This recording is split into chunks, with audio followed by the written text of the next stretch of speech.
last 36 hours for her were quite long hours because of poor working conditions, poor treatment at work, and just the, we all know how intern doctors have been striking, demanding for some of the issues that they want to be sorted out. And so that has been her life basically for the last 3 months. And, it reached that breaking point to which, unfortunately, she committed suicide. Now, I'd love to give you a bit of statistics before we get into the conversation. In Kenya, for instance, we record about 4 suicide deaths per day. And the rate is at 6.1% per 100,000 population. So if you do the math, that gives you just the number of what we are talking about exactly. Now, remember, in Kenya, suicide has been criminalized under the law. And so if at all you're found guilty of having tried to commit suicide, then you're answerable to the law. And so suicide is also one of the biggest contributor to mental health disorders. So I'd love to talk about this just to understand how do people get to that point, and are they able to get out of it if they have not succumbed. And so that is the conversation this morning. Now, my guest in studio, let me introduce him very quickly. I'm joined by Julius Gitari, who's a counseling psychologist, as well as the director of Talent Eye Training Institute. And this is an institute that offers various courses, including counseling, community development, and is able to focus on various courses on mental health and professional development courses as well. So thank you very much, Julius, for your time this morning. Karibu sana. Thank you, Cynthia. Right. It is always a pleasure being in your studio. Yes. And thank you for giving me the opportunity to be here this morning. All right. I appreciate the opportunity. You're welcome. Thank you very much. Any moment you talk about suicide, the room kind of gets cold. Emotions change in a room because it's such a sensitive topic to even discuss with somebody, because you just never know where to start or how to start. Could that be also a big contributor as to why we're still dealing with suicide cases in the country? Because we, as Kenyans, or as humans for that matter, find a lot of constraint in terms of just talking about it. Thank you very much for the question. Yeah. People are never comfortable with the terminologies to do with the death. They are never comfortable, and it's a natural phenomenon. However, as helpers and with this, in fact, I'm very much amazed the way months of the year are named in the world, because when we name the month a suicide month, and yet we are afraid of the death, the stories about death, that definitely it's like we're in a quagmire, we're in a situation that we are in a dilemma situation, kind of. However, we should not shy off from talking about death and dying, because it is even biblical. But one thing I want to appreciate is the place where our nation is as a country. In our constitution, remember the preamble of our constitution, we recognize the supreme God. That's why we've got the freedom of worship. However, the same word of God also says that you shall not kill. Yet, we are talking about suicide, whereby even though God himself, before even we go to the Kenyan Penal Code, which does not allow us to kill ourselves, is criminal because it is wrong. So our constitution has got somehow a very strong correlation with the word of God, that in the 10th commandment we are commanded not to kill. And therefore our constitution also criminalizes killing ourselves. So I appreciate that kind of match, the merger between our constitution and also the word of God. Right. So it's a very, very, very important thing to really recap on. Right. Would you agree that suicide is one of the biggest contributors to mental health disorders? Yes, I agree that suicide is a major contributor to mental health condition, because as we by the time somebody is contemplating of engaging in suicide or developing suicidal ideation, it means that either they have gone through a very, very, very, very stressful situation, or they are in a crisis situation. And when they're in that kind of a crisis situation, we always say that a crisis situation poses two signs. the side of the opportunity or the side of danger. Therefore, they have exhausted all the coping resources. So the end result, they have reached a point of hopelessness and helplessness, whereby now they don't see interest in life. And that's why they take away their lives. Yeah. So among the 70 mental health conditions that now we are 70. Yes, globally we are having 70 number. mental health conditions currently, based on the DSM-5 text that they revised. We are dealing with those kind of 70 mental health conditions, and so suicide is among them. And suicide will not be a standalone. It always have what we call, in the concept of mental health conditions, comorbidity, the underlying conditions that are triggering this. And therefore, it is, I support the fact that it's one of the contributing mental health conditions. And when we look at the state of the economy in the country, definitely, I can assure you, people in that are in that kind of a situation.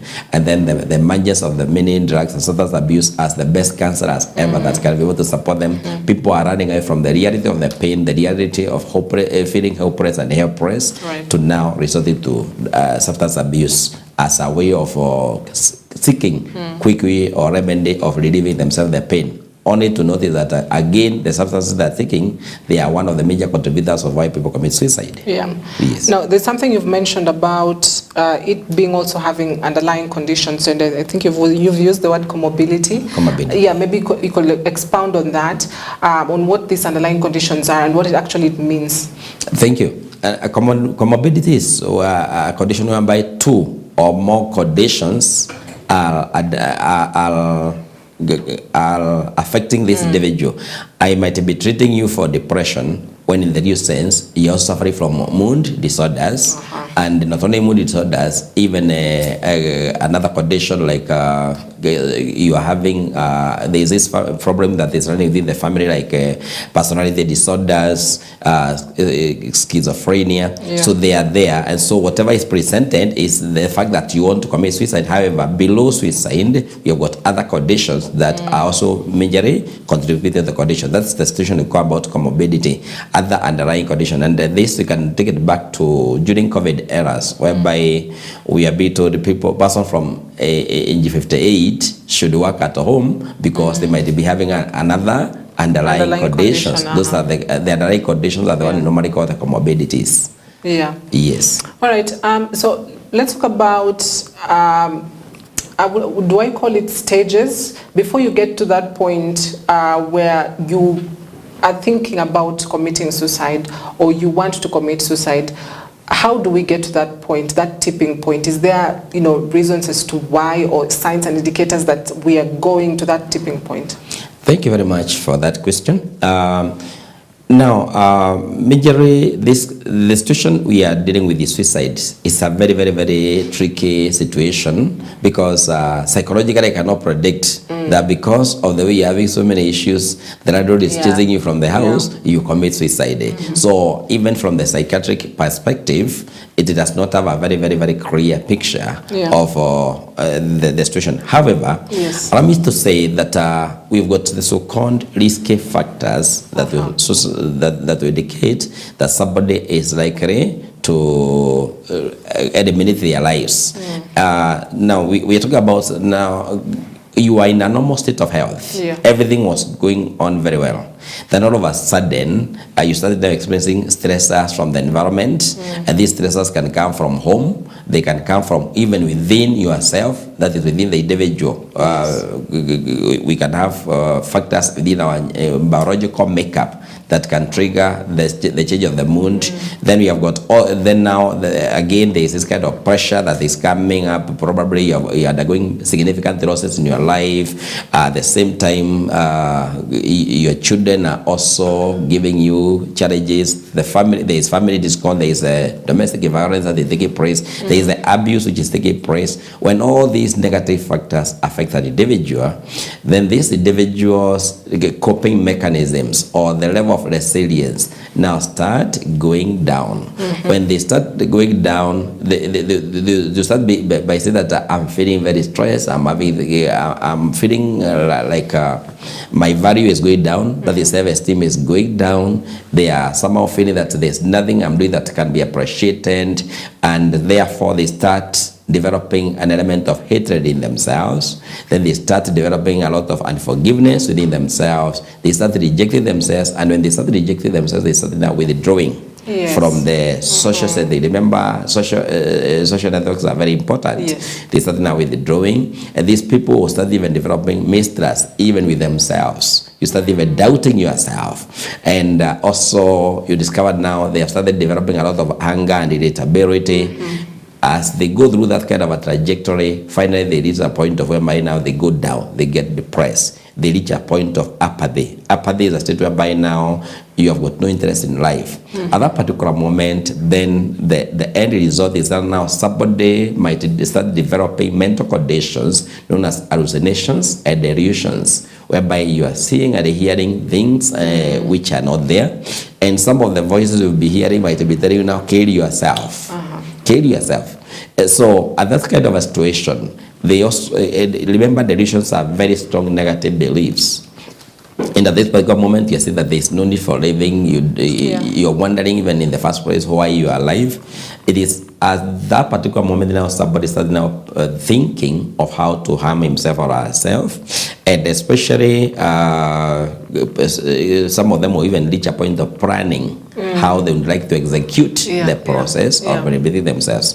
Please note that when you take them to the hospital, they might the doctor might not see any challenge in this individual. We are dealing with the germs that are abstract. They might not be seen by the scientific machine. That's why even at the assessment level of suicidal ideation or suicidal cases, the psychiatrist does not have 100% absolute documentation of this is going to lead to death, but somebody is premeditating. So it is at that particular moment whereby, especially the ladies who start now looking for prescribed or unprescribed medications. For the men with their crude weapons and access to weapons, definitely ladies might escape very fast, but men, as they attempt their suicide, they are executed because of what we carry in our bags, in our coats. Oh, really? Yes. Actually, when you look at the statistics, ladies will attempt severally to commit suicide, but rarely do they execute it. But men, it will be very fast because these men, they have got access to very lethal weapons like firearms. They are the ones who are even operating the petrol stations, so they can decide to burn themselves, like the king in the Bible who burned the city so that he would also die. So as a result, when they reach that particular moment, then they start now giving warning signs. They start now talking more about death and dying. And also, actually, some might even think of even writing the suicidal notes at that particular moment. So when they start now talking about telling their friends bye-bye, talking about death and dying now and again, that individual is on the road to commit a suicide. Wow, yes. That is interesting. Does that now mean more men commit suicide than women? Yes, statistically, men are statistically, according to the Center for Disease Control and Prevention, and according to the World Health Organization reports, men execute suicide more than ladies. Yes. Now, let's talk about the systems in place, because you've given us risk factors, you know, which may tend to vary, I think, in between humans, you know, at least to those who have committed suicide or have, you know, have attempted to commit suicide.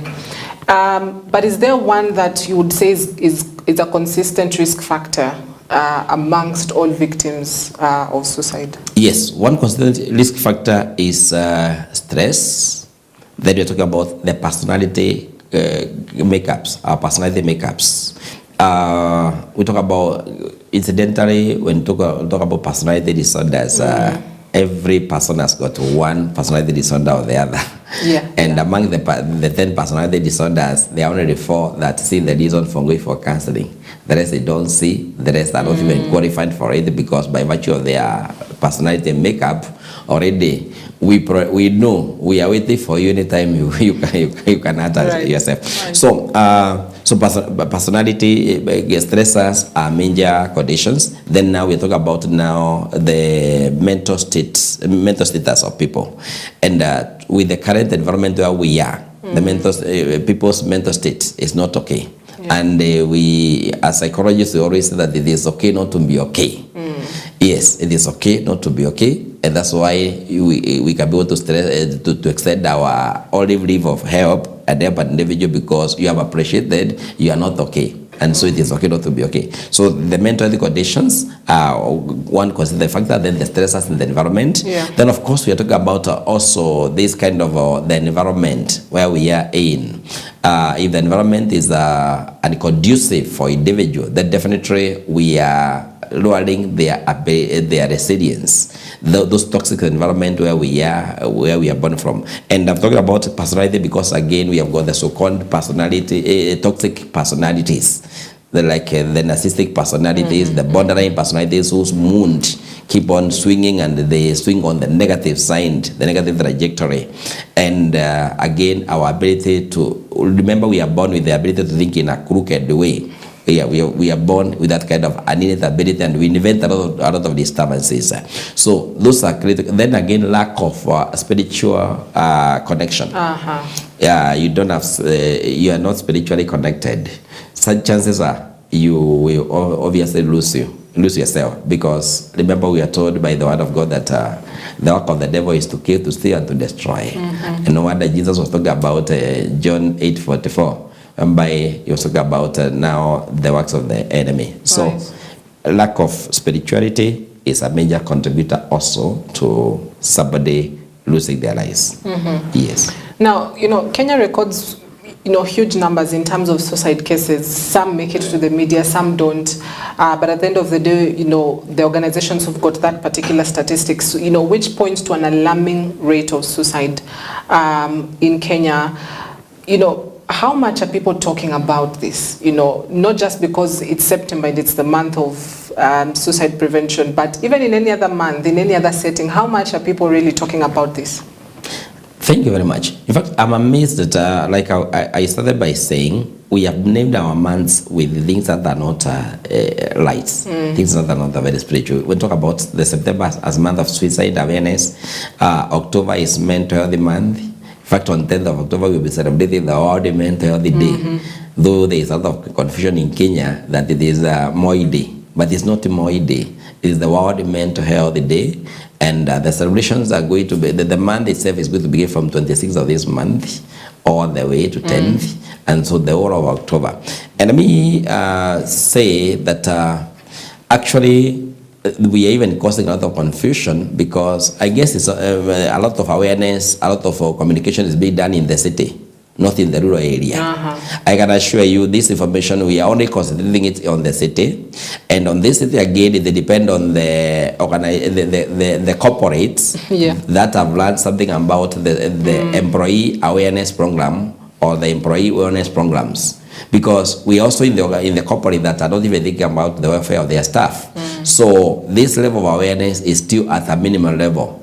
In fact, I was amazed the other day. We were at Radisson Blue with the nation media who had prepared the mental health at the counseling workshop, which we were trying to look at the current situation of the Kenyan nation and the world at the point whereby now these mental health conditions are. So in Kenya, it's only the cities that are talking about mental health and awareness. Then again, when you look at the role the Ministry of Health now and the counselors and psychologists are doing, I can say they are trying to reach out, but again, how many people are going to turn up?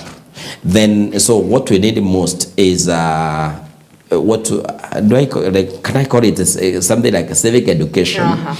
But I want to appreciate the media houses, and therefore on the request the media houses we are having, whether they are these religious media houses we are having, the local FMs and the local TVs we are having, and the national media houses, all of them. What they need to do, part of their airtime, they need to create time to communicate, both the radio and the TV, to create awareness and the part of their messages, and I trust God is going to provide the financing for them to have these programs aired, is to sensitize through our local TVs, through our local radios, so that the society can be able to understand more about this. Because I'm imagining now, I'm on even the viewership of the EBN right now, it might not be reaching my village back in Meru.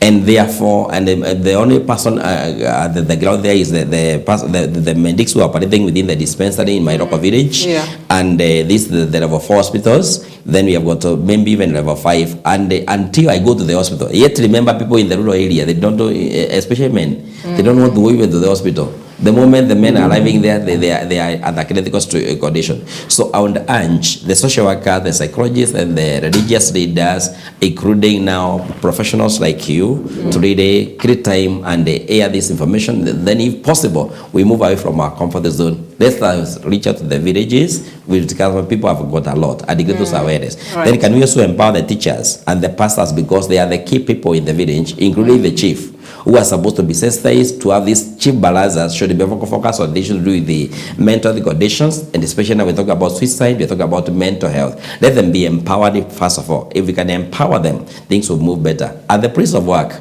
I should not be rejoicing when you are really going down, and because there is those kind of social grants within the organization whereby would like to gang up against you. Office politics. The office politics. Let us be one another's brothers and sisters keepers at the place of work. Let the HR department also be proactive. And I would urge HRs should not be personnel who are there for the one purpose, hiring and firing. They are there as the mediators between the health of the people and the productivity of this individual. I should not enter the organization and I'm physically fit, then I'm leaving the organization even before my retirement by virtue of suicidal ideations and the mental conditions that ended there when I was physically fit. So let the HRs also learn something about mental health and wellness, and ensure that the employee assistance program is proactive and not reactive. We should not wait for you and now you are almost dying. This time I want to give you permission to go for the medical intervention. Oh my God. That's a brilliant line. Now we'll come to the preventive part of it, to which you've sort of talked about awareness, which is also one of the preventive measures. But I'd love to come back to this term suicidal. What does it mean when we talk about a suicidal person, and how, perhaps as a psychologist, do you come to that conclusion that this is a suicidal person? Thank you very much. Now, I definitely cannot say clearly that there is somebody we call suicidal person. Actually, what we are trying to look at is some factors that can lead us to probably concluding that this particular person might be suicidal, and we are saying about this particular person whose mood has changed. The person, and by the way, suicide can be running within the family. Suicide can be genetic in nature. We've got the nature and the nurture. Suicide can be running within the family, and therefore children born in families whereby there has been cases past reported of suicide, they are also they are at a high risk of also engaging the same suicidal ideations, suicidal behaviors. Then we are talking about this individual we are talking about now, the person whose mood has started changing, the person whose sleep pattern has started changing, that you are either not sleeping very well or you are oversleeping, what we call hypersomnia or insomnia. Then this individual also, again, they might go through a crisis. You've lost a significant person. And assuming or imagining where you are coming from, you are in a culture whereby they really idealize the death as therefore you've lost somebody very significant in your life. When you're going to sleep, this particular person is disturbing you, they're even talking to you. So those because of the intrusions. So you discover somebody has gone through significant loss. They are like, and this loss has not been processed by professionals. It is likely to want somebody to even commit suicide very fast. You're in a financial crisis. The doctors have given you a prescription that now you're having a terminal illness. The report we get from the doctors, about chronic conditions that can lead us to attempt to do suicide. The shame we go through, like especially for our children in school, there is what we call the body shaming in high school. There is schoolers. There's a school, there's the body shaming. Then of course we are talking about now infiltration by these evil forces. We talk about the devil worship, being infiltrating even our institutions of learning. So that when people misinterpret, then we have got, of course, the cultures, our culture. There is the way culture, like the culture now handle conditions to do with the death that they're dying. Then, of course, we are talking about this individual, like right now, the life, we are living below $1, actually. The life has become very, very, very difficult, especially in Kenya. And therefore, people are under stress, very stressful conditions. We are talking about the losses of even the property. All those things can make somebody to reach a point of seeing there is no need for living. So the way out is again now to discover these behaviors. Then when I discover that also the individual is now withdrawing, these days you don't want to talk to people, you've increased the rate of taking alcohol and the substance abuses, that those might be indicators. Those are warning signs that things are not okay with this particular person, and therefore intervention is really needed. Yes, and sorry, and allow me to say that when now you discover somebody, many times they are becoming also very secretive, and they are trying to go talking in a way that they are not even censoring the way they are communicating, and most of the talks they are surrounding death and dying. Those are some of the warning signs we need to pick. And as a result, intervention is really needed. Right. Yes. Now, I'd come to the age factor. According to the Ministry of Health, the youngest person to take their life was a 9-year-old, and the oldest is a 76-year-old. And so when we're talking about age factors, is there an age where we would say there are higher cases reported within this age bracket compared to a different age bracket? And then, of course, a 9-year-old, very young, one would expect they don't know about these things. They don't know how to, at least they don't know about what even suicide is. Can you explain the matrices around that? Thank you very much. Now, statistically, the rate of suicide is higher at a lower age than the older age. Truth be told, especially between the age of 10 to 14 years, the suicide rate is very, very, very high, and going all the way to around 25 years. Statistically and globally, the rate of suicide is very high than from 25 years going all the way to 70. And psychologically, let me say that we are born with two main forces, and this is very, very important for us to understand. We are born with two forces. We've got the humane force in us and the aggressive force in us. Those two forces always operate in people. Therefore, as we talk about suicide, you should not think about something which is very far. Even me, as I'm seated here, I've got those two sides of me. The aggressive side, the aggressive side of me, that is the animosity, and the humane side of me.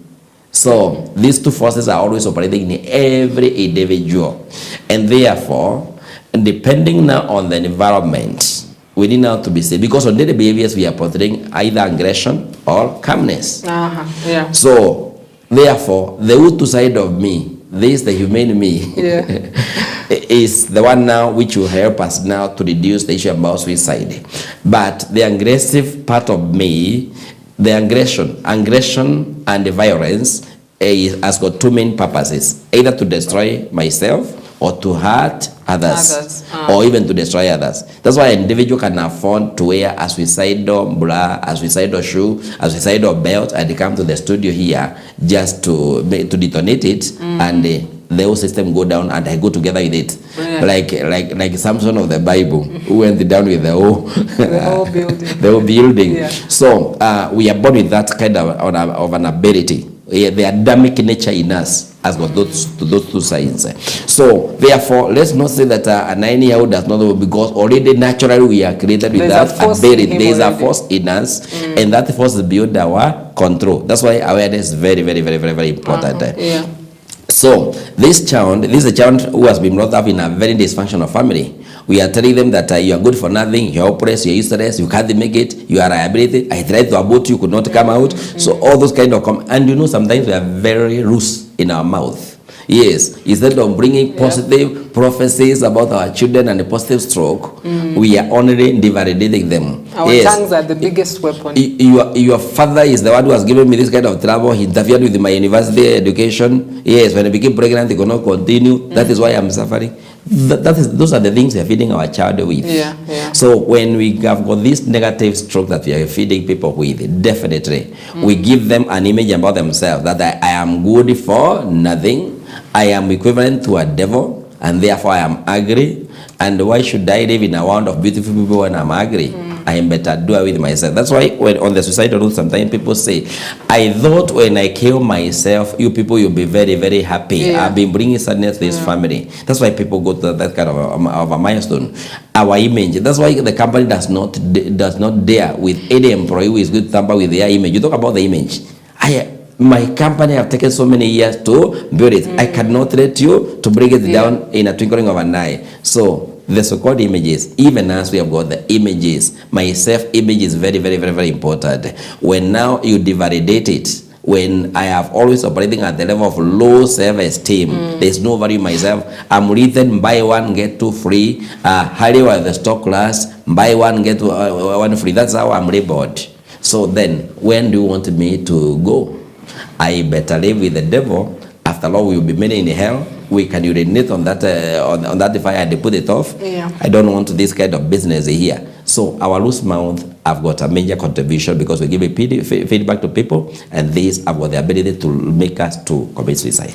So it all falls back to how humans can relate to each other, because you have, as a parent, as a guardian, as a sister, you've got a big role to play in which forces you're able to really tap on, whether it's the human force and the aggressive force. And I'm thinking that applies especially to guardians and parents of the 10 to 14-year-olds, as you've said, because these are people that are still under, the care of the parents. The care of the parents. So the caregivers, yes, and the caregivers. So it's a huge. I don't even know how to put it. I'm trying to find the right word. But parenting at this age is very critical, and good parenting. True. And to talk about good parenting, we also talk about the year from 4 years to 14 years. These children are under our custody. The most critical period for parenting, because one of the major causes of suicide is actually poor parenting styles from the family. So 4 to 14 years is what the word of God is very clear about, that train up the child in the way they should go. When they grow up, they will not depart from it. Because from 15 years, these children are learning away from you. If you have not put the right ingredient to this child, if you have not taken care of the worthy cement and ensure that you have laid a solid foundation, when it becomes solidified from 15, you will not change it. So that is you have lost it. And Ephesians chapter 6 also verse 1 to 4, when you talk about children obey your parents in the Lord and everything, up to verse 4, then remember verse 4, it talks about women. We should stop rebuking our children. So it's about training and educating these children. So that period is very critical. So the parenting law we do should be very in line with the word of God.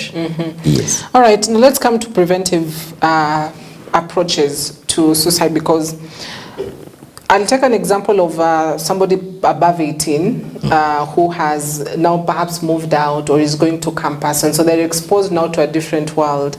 And they'll get stress from school, they'll get stress from their places of work, stress from maybe their relations, marriage, or intimate relations. And so essentially, one way or the other, you're going to be exposed to a stressful environment.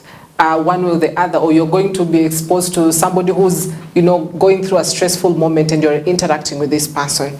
And so the preventive approach, I'll begin with the emotion part before perhaps you can come to the physical part. How should I keep myself as Cynthia, as Julius, emotionally stable to ensure that I'm not going to be suicidal or to at least think about or even attempt suicide? Thank you very much. According to developmental psychologists, from age 18 to 35, that period of time is called the stage of intimacy versus isolation. The task the world expects us to pray so that we can be psychologically balanced is we are looking for intimate lifetime partners. And it's a very long duration of time, 18 to 35. You cannot meet somebody to marry. If you meet somebody to marry with that age bracket, it's also a mental disorder. So it's a very long what if you get somebody at 36?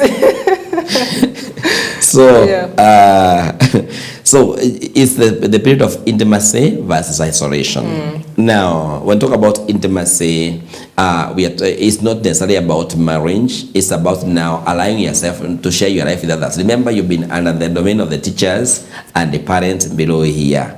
Now, within that age bracket, now I want you to run away now from this toxic parental upbringing and the command and the school rules and regulations. Actually, as they go towards the institutions of higher learning, the tertiary colleges like Talent and Training Institute and universities, that particular moment now, these individuals, one thing which is sure is that the behavior we are portraying in age 3 to 6 years, whereby girls were very close to their fathers and the boys very close to their mothers. Now this time from that age bracket, they expect them now to be now very close to a lady out there. Yes, and that means that I'm normal. And the lady to be close to a boy there. It's normal. Now that's a period again of heartache. Because it depends on the grounding which has been done below here. Because one of the major, actually another major cause of suicidal ideation is loss of relationships. Those relationships, and we are aware about what is happening. So now in primary school, secondary school, we've been told about the schools of regulation and we've been signing with our parents. Now at that level, now there is no longer the parental and the teachers' domain. It is a place whereby we expect you now to use your own conscience. Use your own conscience now. The law, the rules and regulations cannot be signed again. I cannot run away from the colleges and then I'm told to buy a chain-linked wire. It was a primary and secondary school work. Yep. Now I'm expected to pray my own laws and to use my conscience and my common sense. But how many people have got those kind of senses? So now we go there. Now we discover we are entering into territory, we are away from the home environment and the school nominations.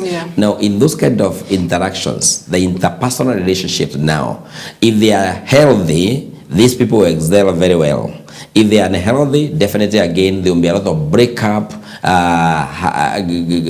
heartbreaking one another, and then again because of the challenges of upkeep in the universities, in those kind of hostels, and the many subjects that are not performing very well, those are also likely to trigger this aspect of one losing their lives. We have got even the lecturers who are also interfering with our performance at the academic level. There's a lot of sexual abuse at high level. No wonder we've got now this Sexual Offences Act and the sexual harassment at workplace. Counseling at workplace now has come in and because of those kind of sexual harassment, even at the workplace, because of promotions, because of the grade that we want in schools, that is the sex from grades is also contributed to suicidal ideations and those breakups. Now, the factors that we need now to consider in reducing this kind of challenges, one is that our insurance industry, because now we're talking about the people now who are going also to the job market, they are finishing their technical skills and they go to the job market. Our insurance firm in the country, now we talk about the NHIF, and now we have got the social health insurance fund. Those ones, they should cater for mental health conditions at the workplace. So that should be a factor to be considered. Number two, these conditions of the employment, whereby for you to qualify, you must work under pressure and at a minimum supervision. Normally, the question they ask, can you work under pressure? And people answer yes. so Yeah. now, I don't think whether even the God who created Adam and Eve, one of the qualification was working under pressure, and God even never talked about that. So it needs to stop. It needs to stop. I should not work under pressure. Let me see joy in the career that I took, because I am wired to have a counseling. Yes. Yeah. I should not stand there and spend all the school fees, so that now for me to qualify I need to be a pressure person. Who said that everybody work under pressure? So our personality is different. Let the employment change their stand. The most important thing is, am I qualified? Am I able to meet the organization goals and objectives appropriately? And is the organization also meeting my personal goals and objectives? Because as the company is growing, I should also be growing. Yeah. So this issue about pressure and working at a minimal supervision, then those kind of terms and conditions, they need to be adjusted. Then in the place of work, let us also have the so-called welfare, staff welfare being taken care of, in terms of how we can support you in case you've got any crisis in your life. We also need to ensure that there is now health services, and especially psychiatric services are devolved even to the rural areas. No, as we talk about these things, there is a very high chance of thinking about the city. Can these services also be devolved to the rural area? That in my village I can be able to see an ambulance that can, the government ambulance that can take me to the hospital in case I'm not okay. We fought with my wife. Within less than 5 minutes, I'm supposed now to get a vehicle taking us to the hospital to see a doctor, to see a cancer, to see a psychiatrist. We need to get these kind of services. Then the families should also ensure they stop this kind of dysfunctionalities. They need to embrace effective parenting styles, effective communication systems. They need also to ensure that at least they can be able to also validate one another, not having this kind of domestic violence and the abuses and the neglect in the family. We need to change. Then when it comes now to interpersonal relationship, I need to be taught good manners and mannerism to relate with the environment outside even my home, within the community. Let us have those kind of community watch. Then we also need to ensure that at least we do a lot of sensitization, and this sensitization should be all inclusive.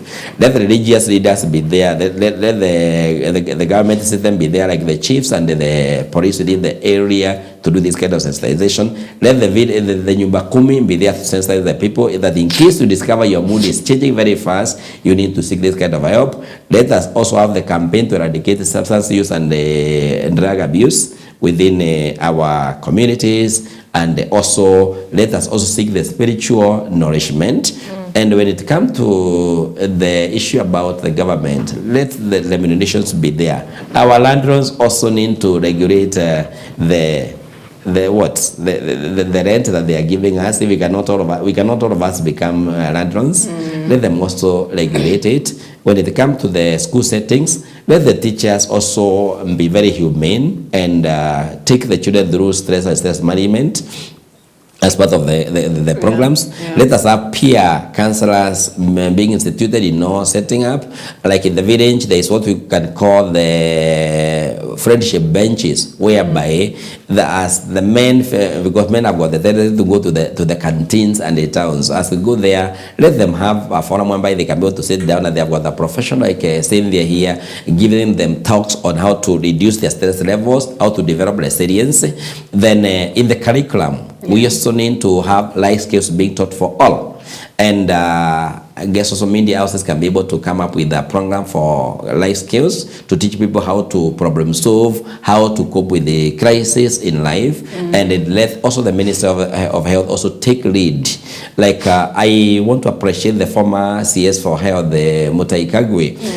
No wonder even our children reach a point of labeling Muntu Corona. That Muntu Corona was very good because he did a lot of awareness, and that's why why COVID did not overtake us in the country. There was a lot of sensitization that was made, and also psychologists and counselors need to be getting the forum and trusting God that the media also be inviting them to come and create a lot of awareness about how to develop resilience, being aware even of the type of food we are eating. Over and above all, we have got counselors allowed. They are very critical to help us to understand our mental status. We have got the doctors, and especially people from the age of 40 years and above, because the aging can also trigger this kind of suicidal ideations.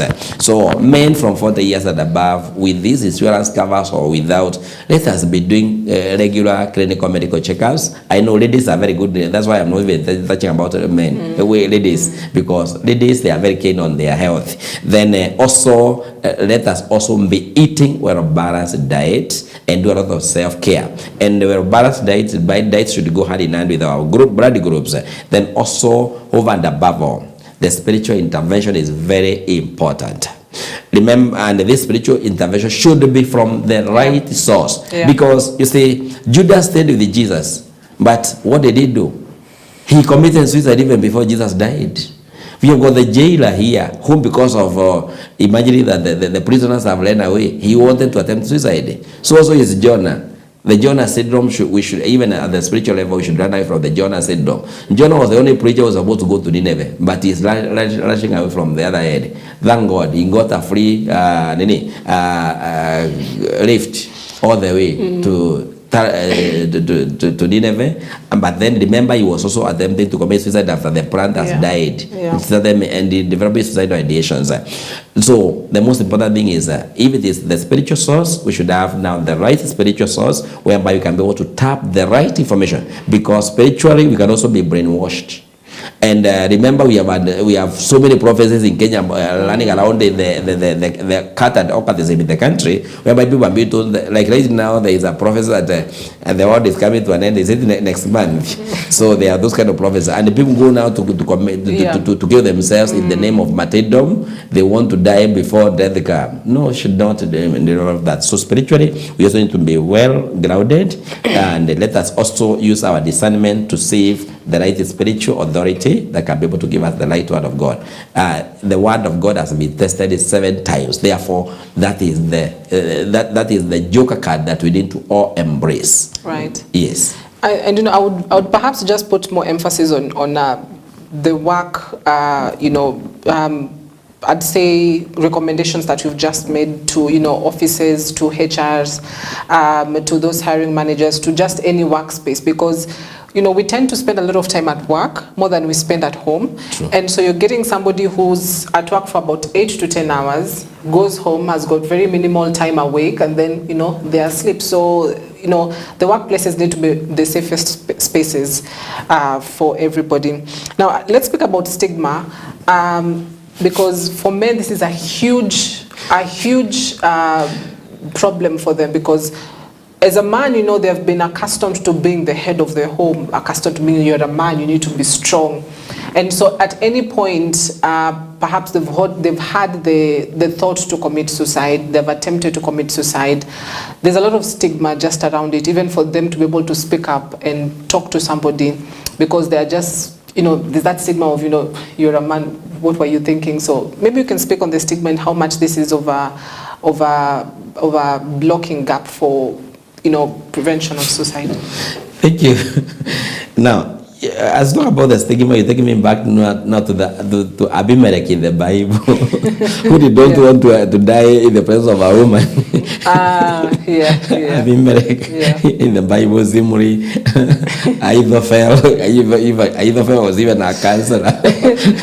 So it's a huge problem. Yes, in the Bible, Abimelech didn't want to die. He preferred to be pressed by the male to die instead of now dying in the presence of a woman. And those other people are burning themselves. Now, stigma. Now, women. Let me talk about women, not women. Let me talk about women. Now, women, we have got a major problem. And this problem is cultural, and it is also religiously instigated. So we got this tendency to imagine that we have got the voice. But going back to the name husband, The husband is not the head of the family. Actually, the name husband, it means I am bound by the family. I am bound there. Now, actually, in the real sense, you'll be surprised that the woman is the one who normally thinks that, because when we talk about leadership, it's about now, leadership begins now from the house. Now, when the men have got this kind of the fear, in general, it's a fear of the unknown, because psychologists say that in every man, there's always a trace of a woman, and in every woman, there's a trace of a woman. And therefore, this aspect about the socio-cultural forces telling us that we are the head of the family. What of the birth order? What would you say about the birth order? Because in the birth order, the first child is born as a leader, whether you are a female or a male. The second born, and that's why there is a fight between the firstborn girl and the second-born boy. Because the second-born boy wants always to be saying that he is the firstborn, and therefore there is a lot of fighting. Naturally, even the birth order, the firstborn child is a leader, whether it's a girl or a boy, and they don't need to consult. They think with their head. Yes, they make decisions on their own, independent decisions, and they implement whatever they have come up with. Again, is now where we are talking about the consultation, as we are the crisis, the government of Kenya, whereby we are talking about the consultations.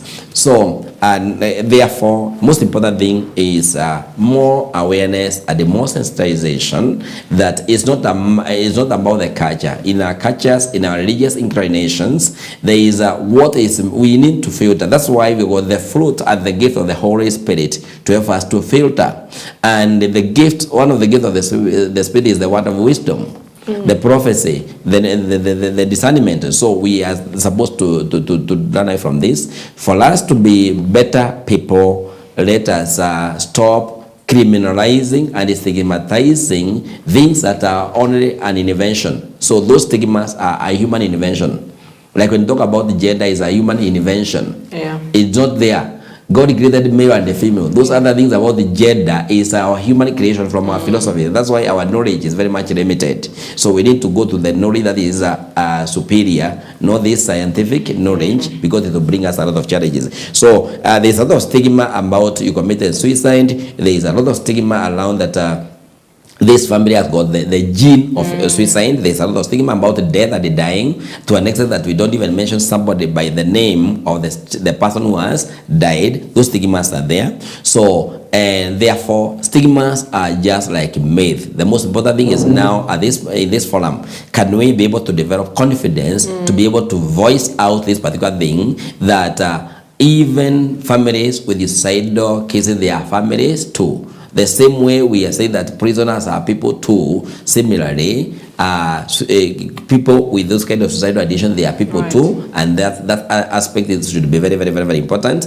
Survivors of attempted suicide should also be given a forum in a media like this to tell, to communicate without fear of contradictions, and they need to be fully supported. So we need to empower people to run away from the so-called stigma, and come up with the same way in the workplaces. We have got the so-called HIV and AIDS policy, and alcohol and drug abuse policies. Let us have also the policy in the organization to say, because of this which is happening, we should not stop discriminating people. We should not even keep on rubber stamping them and telling them that I know in your family, when I refuse to give you the fare, you're going to commit suicide.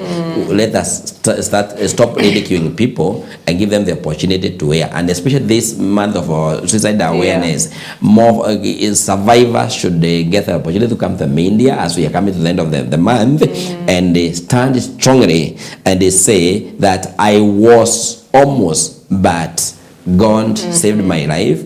And the help I've gotten a lot was from the EBN TV, the program that they have been airing, the support, the encouragement they have been giving me is from this other media house, it's from these friends, and as a result, we are going to overcome it. Remember, initially, the death was something which was dreaded, but today now, because of the HIV and the COVID, people are celebrating death because they will be eating. They will be eating the funerals. unlike before. So the fear we had about death is sort of people now are familiarizing with death. The issue about the topic about the lost give agreement, the cancer, now people are taking it. Insurance industry, they're giving us the so-called the last expense covers. They are saying you will no longer be expensive again. Let us be expensive finally, and they are making a lot of money in this industry. If insurance are daring to give us the so-called last expense covers, cover, yeah. Why should we fear talk about that? Hebrews 9:27, the Bible says that it is appointed for a man wants to die and thereafter judgment. So even in the Bible we got now, death is there, we cannot run away from it. Therefore the most important thing is to face it head on so that we can be able to deal with our fears. Right. So I would like to tell our viewers and our listeners not to shy off from this. Most important thing is let us understand the signs and symptoms. Let us come in hardy and intervene appropriately. And we need also to seek now, when we discover that things are not okay, it is very important to seek medical interventions. Right. If you cannot seek medical interventions, seek spiritual interventions. If you cannot seek spiritual interventions, seek psychological interventions. Now we have got a little capacity of the counselors and psychologists who are also supporting the medics, though even medics are not so much everywhere, but they are there. And the psychiatrists who are also very few in the country, instead of now with that remedial area, why don't we operate at the preventive level, whereby we need to invite these social workers, psychologists and counselors to come and they create some forums to air. And at the workplace, let us also have the employee assistance programs focusing on these kind of topics, and as a result, we'll be able to support our nation at large. Right, Julia. So as we wrap this conversation up, I'd love to give you an opportunity to speak about your institution, just for those who would want to approach, for counseling and any other services. Briefly speak about it. Thank you very much, Cynthia, for this opportunity. Allow me to say that, yes, at Talent Training Institute, yes, we want to nurture talent. Actually, our motto is nurturing dreams and igniting potential. So what we are doing is that we are offering programs that are meant to mitigate against these social vices. And one of the key programs that we are having is the program in social and community development. We have got counseling psychology, we have got pastoral care and the counseling. When we talk about pastoral care and the counseling, is whereby we are not discriminating against any religion. We are taking all the religions, and we have got curriculum that are designed to that. So don't sign off because of your faith. We have got those kind of programs. And then between that year and the 4th of this month and the 4th of October, we are having a short course on mental health and awareness counseling, whereby we want to sensitize the society. It's free of charge. Within those 5 evenings, we want to sensitize the people about what is this thing called mental health and the mental health conditions based on what the government has come up with. We have got the government guidelines on mental health at workplace, mental health and awareness manual on at workplace. We'll be talking about that. We have already prepared the content for that. And so we are also offering free counseling services, especially for people who are at risk. We are based at Bank House, 12th floor, room number 8. Therefore, for our listeners, now that the children are coming home from 26th of next month, yes, please, if you discover your child is not okay, we are free registered and licensed even by the counselors and psychologists board. I am licensed. We can be able to counsel them and give them the letter that they can be able to use in case they are told that you need to come back with the letter or with the letter from a counselor. We can be able to support on that platform. Let the parents not shy off. I know when you talk about counseling, people are thinking about charging a lot of money. We are not charging a lot of money. We are here. We are very humane. We have got the heart to help. It's only the program that we are charging. We have got the certificate in security management, certificate in pastoral care and counseling, certificate in trauma counseling, and psychological counseling and social work and community development. They are there. In case your child does not get the grade to go to the university, don't shy off. We are NIT accredited and we are TVET accredited, so we can be able to support our children. And I also am a psychometrician. I can be able to help the child to know their career path very well, because everybody has got 3 major career pathways. So therefore, we can be able to guide them so that we don't force our children to know the course that are not in line with themselves. Right. And thank you for giving me this opportunity. I'm highly humbled. Thank you. Thank you very much. Julius Gitaro is a counseling psychologist as the director of Talent High Training Institute.